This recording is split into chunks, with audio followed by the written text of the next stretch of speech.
ఇటువంటి నిర్ణయం ఎలా తీసుకున్నారు? మా వాదన వినకుండా మీరు మమ్మ దోషులని ఎలా భావించారు?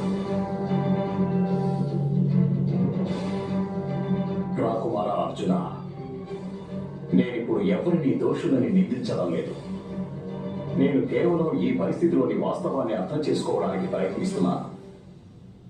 నా ముందున్న పరిస్థితులు ఇవి. ఇరుపక్షాల వారు అక్షక్రీడ ఆడేందుకు నిర్ణయించుకున్నారు. ఆటలోని నియమాలన్నింటికీ ఇరుపక్షాల వారు అంగీకరించారు. అందులో మీ పక్షం ఓడిపోయింది.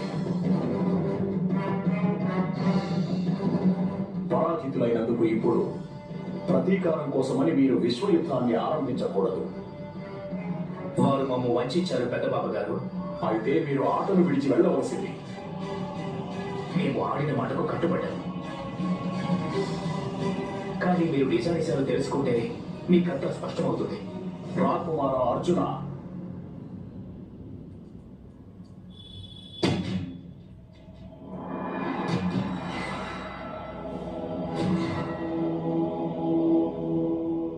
ఈ పరిస్థితికి దారితీసిన నిజానిజాలతో నాకు నిమిత్తం లేదు. మీ పరోక్షంలో కూడా ఎన్ని సంవత్సరాలుగా ద్యోత సభను గురించిన చర్చలు జరుగుతూనే ఉన్నాయి.